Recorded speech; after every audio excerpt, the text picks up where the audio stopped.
Detective Amelia Warren stood over the body, her breath fogging in the chilly morning air. The victim, a middle aged man named Robert Hayes, lay crumpled in the middle of his pristine living room, surrounded by luxuries that no longer mattered. The room was too neat, too orderly, except for the single splash of red that marred the otherwise perfect white carpet. Amelia's eyes scanned the scene, taking in every detail. There was no sign of forced entry, no broken windows or doors. The only thing out of place was the bloodstain and the way Robert's body had fallen, as if he had been taken by surprise. The cause of death was obvious, a single gunshot wound to the head. The weapon was nowhere to be found. As she turned to leave, Amelia's gaze landed on a small, sleek security for the internet the camera mounted in the corner of the room. The silent witness. She immediately called in her tech team to retrieve the footage. Back at the station, Amelia watched the footage on a large screen, the room silent except for the faint hum of the equipment. The recording showed Robert walking into the room, dressed in his usual suit and tie. He seemed calm, unaware that his final moments were being captured. Then a figure entered the room, partially obscured by shadows. The figure raised a gun and fired. One shot, clean and precise. Robert crumpled to the floor.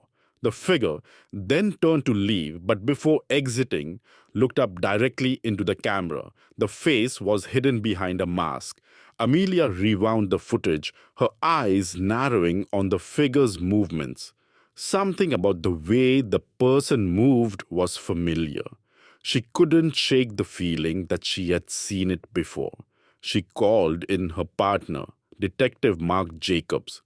Look at this, Amelia said, pointing to the screen as she played the footage again. Does anything seem off to you? Mark leaned in, studying the screen. The way they move, it's calculated, like they knew exactly where the camera was. This wasn't random.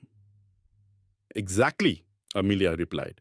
But why would someone this careful make such an obvious mistake unless they wanted us to see it?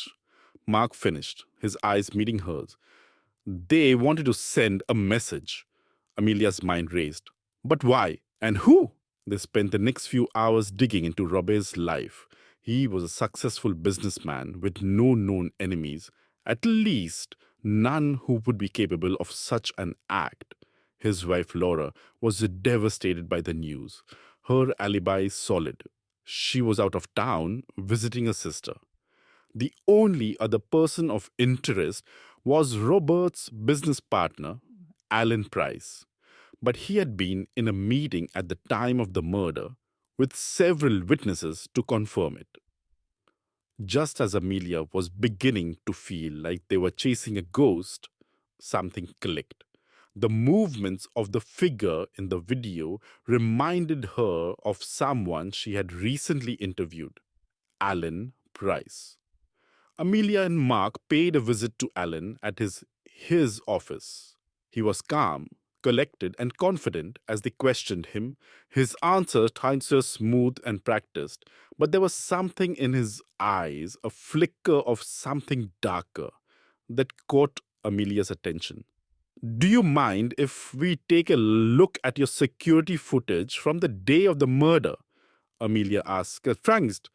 Alan's smile faltered slightly, but he recovered quickly. Of course, detective, anything to help.